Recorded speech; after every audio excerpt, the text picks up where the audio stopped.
সুভদ্রা জলের পট্টি নিয়ে জগন্নাথের কপালে ভালো করে দিয়ে দেয়। নাও, এবার সবাই মিলে রথের দড়ি ধরে টানো। জয় জগন্নাথ, জয় জগন্নাথ। নীলমাধবের কথা মতো সবাই রথের দড়ি টেনে রথ জগন্নাথের মাসির বাড়ির উদ্দেশ্যে যাত্রা শুরু করে।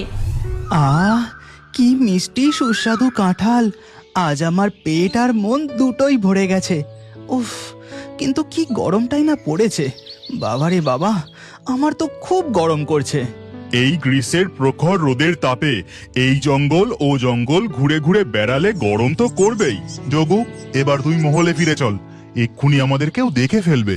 হ্যাঁ, চলো বলরাম দাদা, আমার খুব গরম করছে। আজ মহলে ফিরে গিয়ে ঠান্ডা শীতল জলে মজা করে স্নান করব। এই কথা বলে জগন্নাথ ও বলরাম তাদের মহলে ফিরে যায়। তারপর জগন্নাথ স্নানের প্রস্তুতি শুরু করে। শীতল কলসি ভর্তি জল মাথায় ঢালতে থাকে। আহ, শান্তি! যা গরমটাই না পড়েছে, এই এক কলসি জলে তৃপ্তি হচ্ছে না। আমি আরো শীতল জল ঢেলে স্নান করি। এরপর জগন্নাথ একের পর এক কলসি ভর্তি জল ঢেলে স্নান করতে থাকে। ঠিক তখনই সেখানে বলরাম এসে উপস্থিত হয়। একটা নয়, দুটো নয়, 108 কলসি শীতল জলে স্নান করতে দেখে দাদা বলরাম বলেন, এই যোগু, আর নয়, এই নিয়ে 108 কলসি জল ঢাললি।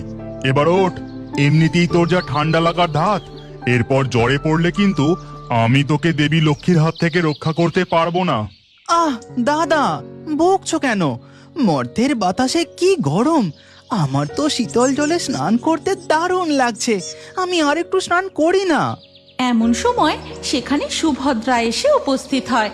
জগন্নাথের জেদ দেখে সে তার হাত ধরে বলে, বলরাম দাদা ঠিকই বলেছে জগন্নাথ দাদা, তুমি বড্ড জেদ করছো। এবার চলো, তোমার তো আবার একটুতেই হাঁচি শুরু হয়ে যায়। কিচ্ছু হবে না আমার, এই তো শেষ কলসির জলটা শুধু ঢালতে বাকি আছে। আচ্ছা, ব্যাস হলো তো, এবার বোঝো, শীতল জলে স্নান করে তুমি আবার জ্বর সর্দি বাঁধিয়ে বসলে। ওদিকে পুরীর মন্দিরে তখন দেখা যায় এক পুরোহিত ভগবান জগন্নাথের গর্ভগৃহের দরজা বন্ধ করে দিয়েছে। পুরোহিত মশাই, আমরা তো জগন্নাথ দেবের দর্শনই পেলাম না। গর্ভগৃহের দরজা বন্ধ করে দিলেন কেন? দরজাটা খুলুন না। প্রভুর এখন খুব জ্বর, প্রভুর এখন বিশ্রামের প্রয়োজন, তাই 15 দিনের জন্য